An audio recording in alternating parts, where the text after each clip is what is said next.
So it's an adulteress, another, any man, any man's, anyone, archers, Benjamite, Satan. So these are all the ways that it is used.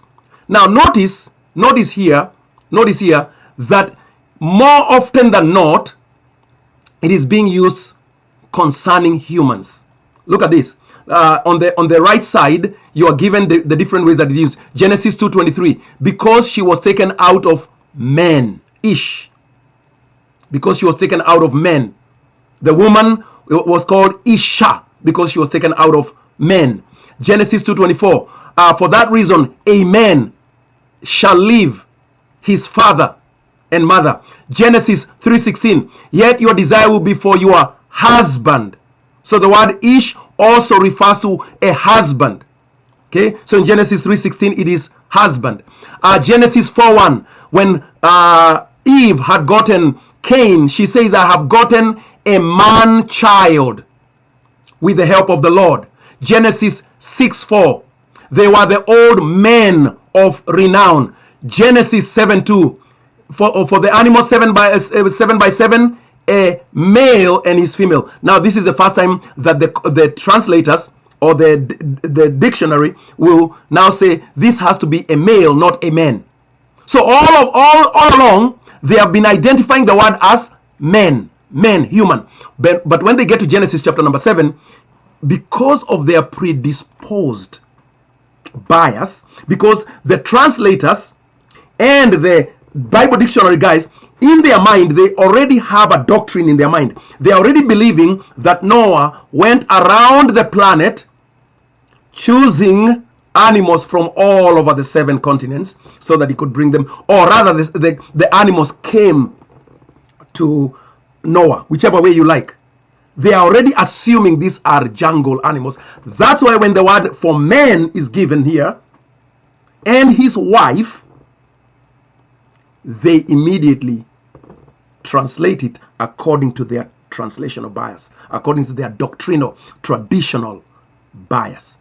Notice how the word is used even after Genesis chapter number 7. Let's go beyond Genesis chapter number 7. Genesis 9:5. And every man from every man's brother. So it's about humans there. Genesis 10. It is about they went into their lands, every man according to his language. Okay. Genesis 11. And they say to one another. The men say to one another. It's always human. It's always human. The rest of the Bible, the rest of the Old Testament, Genesis 12, which is being written presumably by the same author. Genesis 12:20, he commanded his men. So Pharaoh is commanding his Ish. Genesis 13:8, shepherd, for we are brothers ourselves. Genesis 13. So, in other words, this word Ish is rightfully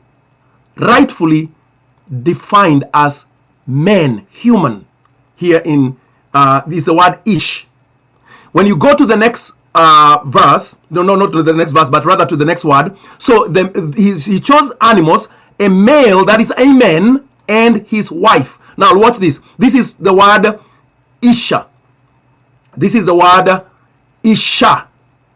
Isha, a woman, a wife, a female. But more often than not used for a wife. The first time that it is used in Genesis 2:22, and God says he fashioned into an Isha, the rib. Okay, Genesis 2:23, she shall be called Isha, the woman. Genesis 2:24, a man shall be joined to his wife, and they shall become one. Genesis 2:25, and the man and his Isha were both naked. Genesis 3:1, and the serpent said to the Isha, it is always a human. I think I've made my case. Can we close the broadcast? I'm done. The animals that went in 2 by 2, the animals that went in 7 by 7, the animals that were chosen from the clean and from the unclean were all human beings.